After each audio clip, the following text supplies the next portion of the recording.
एक योद्धा जो अपने जीवन भर समाज से लड़ता रहा, अपनी पहचान के लिए, अपने सम्मान के लिए, और अंत में सत्य को जानकर भी अधर्म का साथ देने के कारण अपने ही भाग्य से।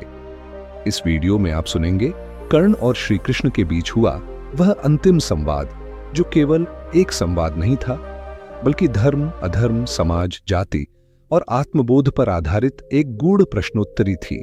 यह संवाद उस क्षण का है जब कर्ण जीवन और मृत्यु के मध्य खड़ा था, निहत्था था परंतु भीतर से प्रखर था, और सामने खड़े थे स्वयं वासुदेव श्री कृष्ण, जो न केवल उत्तर देने आए थे बल्कि एक आत्मा को उसके अंत समय में सत्य का दर्पण दिखाने भी आए थे। कर्ण ने कहा, हे वासुदेव, आज मेरे जीवन का अंतिम सूर्य अस्त हो रहा है। अर्जुन के साथ मेरा निर्णायक संग्राम, मेरे समर्पण का अंतिम प्रमाण। परंतु जिस क्षण मेरी विद्या की आवश्यकता थी, वही क्षण वो मुझे विस्मृत हो गई, जिसे पाने हेतु मैंने जीवन भर तप किया। वो विद्या मुझे त्याग कर चली गई। क्यों वासुदेव, ऐसा क्यों हुआ मेरे साथ? श्री कृष्ण ने उत्तर दिया, हे राधे, आपने विद्या क्यों प्राप्त की थी? क्या आपके हृदय में यह भावना थी कि इस ज्ञान से समाज को प्रकाश दूंगा, या यह केवल अर्जुन से श्रेष्ठ बनने की होड़ थी? जब ज्ञान को मनुष्य प्रतिशोध की अग्नि में पकाता है, तो वह ज्ञान आत्मा का गुण नहीं बनता, वह मात्र बुद्धि का भार रह जाता है, और समय आने पर वही ज्ञान मनुष्य को छोड़ देता है। कर्ण ने कहा, परंतु वासुदेव, यह समाज, इसने मुझे सूत पुत्र कहकर ठुकराया, अपमानित किया, मेरे सामर्थ्य को कभी सम्मान नहीं दिया। मैं कैसे न करता प्रतिस्पर्धा? क्या मेरा अपराध था कि मैं सूत पुत्र जन्मा? क्या इस समाज को अधिकार है कि वह किसी को उसके भाग्य से वंचित करे? श्री कृष्ण ने उत्तर दिया, नहीं मित्र, यह समाज जब किसी को उसकी जाति, कुल या जन्म से आंकता है, तो वह धर्म नहीं अधर्म करता है। परंतु आपकी पीड़ा को आपने शक्ति बनाया होता तो समाज में प्रकाश फैलता, पर आपने उस पीड़ा को क्रोध बनाया, और क्रोध को दुर्योधन के चरणों में समर्पित कर दिया। कर्ण ने कहा, किंतु वासुदेव, दुर्योधन ही वह था जिसने मुझे सम्मान दिया, मुझे अंगराज बनाया। क्या मैं उसके उपकारों को भुला दूं? श्री कृष्ण ने उत्तर दिया, कौन सा उपकार अंगराज? क्या उसने समाज के अन्य वंचितों को भी वह अधिकार दिया? नहीं, उसने आपका उपयोग किया, आपके सामर्थ्य को एक हथियार बनाया। वह जानता था कि आपके हृदय में अर्जुन के लिए एक प्रतिद्वंद्विता है, और उसी अग्नि को हवा देकर उसने आपको बांध लिया। कर्ण ने कहा, तो क्या मेरा जीवन व्यर्थ गया वासुदेव? क्या मेरा सामर्थ्य कभी नहीं पहचाना जाएगा?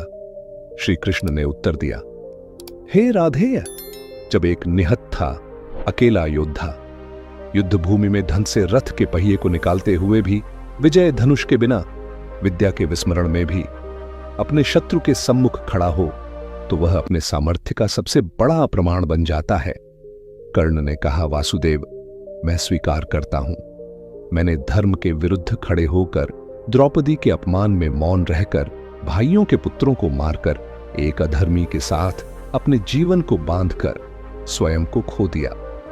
श्री कृष्ण ने उत्तर दिया, हे अंगराज, आप जैसे योद्धा यदि धर्म के पक्ष में खड़े होते तो यह महायुद्ध कभी होता ही नहीं। गंगा पुत्र भीष्म, गुरु द्रोण और आप तीनों की निष्क्रियता ही इस युद्ध का मूल कारण है। धर्म जानने वाले जब मौन रहते हैं तो अधर्म अट्टहास करता है। कर्ण ने कहा, आपने सत्य कहा वासुदेव, इस समाज को जितनी हानि अधर्मियों से नहीं होती, उससे अधिक होती है धर्म के रक्षकों की चुप्पी से। वासुदेव, मेरा अंत निकट है, पर अब मेरा अंतर्मन शांत है, क्योंकि आपने मेरे अंत से पहले मुझे मेरा सत्य बता दिया। श्री कृष्ण ने शांत स्वर में कहा, जाओ मित्र, आज तुम मृत्यु को नहीं, अपनी आत्मा को प्राप्त कर रहे हो। कर्ण की आंखें बंद हो गईं। रथ का पहिया अब भी भूमि में ढसा था। कहानी यही खत्म नहीं होती। क्या सच में कर्ण ने मृत्यु से पहले दान में अपने दांत दिए थे? ऐसा क्यों? यहां तक कि कर्ण की मृत्यु के समय धरती पर सूर्य नहीं था। इस प्रकार के रहस्यों को जानने के लिए वीडियो में बने रहें।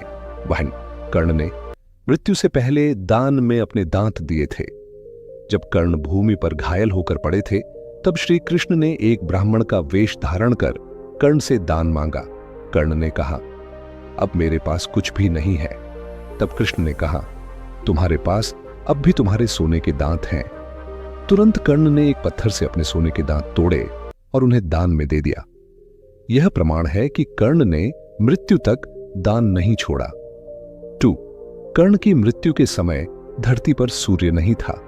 कहा जाता है कि कर्ण की मृत्यु के समय सूर्य का तेज कुछ समय के लिए मंद पड़ गया था, क्योंकि सूर्य भी अपने पुत्र की पीड़ा से विचलित था।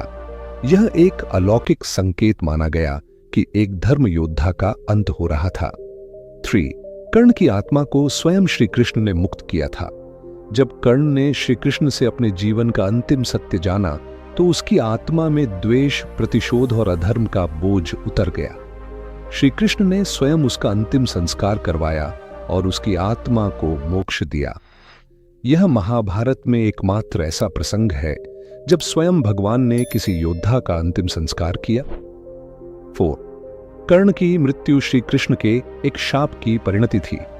जब कर्ण ने परशुराम से ब्रह्मास्त्र की विद्या छल से सीखी तो गुरु परशुराम ने शाप दिया था, जिस क्षण तुम्हें इस विद्या की सबसे अधिक आवश्यकता होगी वह तुम्हें विस्मृत हो जाएगी। कृष्ण ने यही बात कर्ण को मृत्यु से ठीक पहले याद दिलाई। यही शाप उसका निर्णायक कारण बना। 5. कर्ण की अस्थियों से जल निकला था।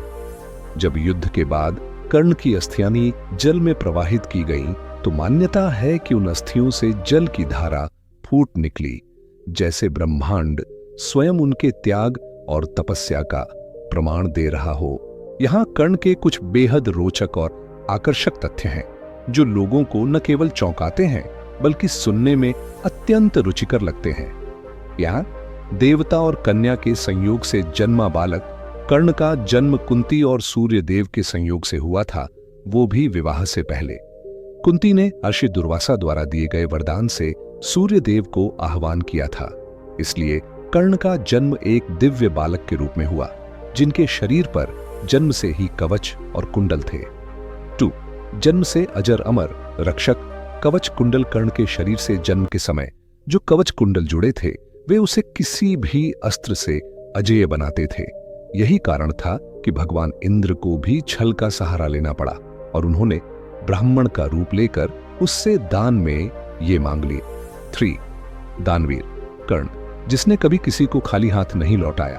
कर्ण को दानवीर इसलिए कहा जाता है क्योंकि वह युद्ध से ठीक पहले भी जब इंद्र उनके कवच कुंडल मांगने आए तो उन्होंने मुस्कुरा कर दे दिए। यह तब था जब उन्हें पता था कि इससे उनकी मृत्यु तय है। 4. अर्जुन से भी श्रेष्ठ धनुर्धर कर्ण को गुरु परशुराम ने स्वयं शिक्षा दी थी और उन्होंने कर्ण को बेहद प्रतिभाशाली माना। युद्ध कौशल में वह अर्जुन से कहीं कम नहीं थे। कई विद्वानों के अनुसार यदि कर्ण को सामाजिक रूप से समान अवसर मिले होते तो वह अर्जुन से श्रेष्ठ होते। 5. सूतपुत्र होने की कलंक गाथा कर्ण को सदैव उसका सूतपुत्र होना याद दिलाया गया, लेकिन वास्तविकता यह थी कि वह राजकुमार था। इस पहचान से वंचित होने के कारण उसका जीवन संघर्षों से भरा रहा और वह हमेशा अपनी योग्यता को सिद्ध करता रहा। 6. दुर्योधन से मित्रता अवसर या रण कर्ण की दोस्ती दुर्योधन से भी रहस्यपूर्ण थी।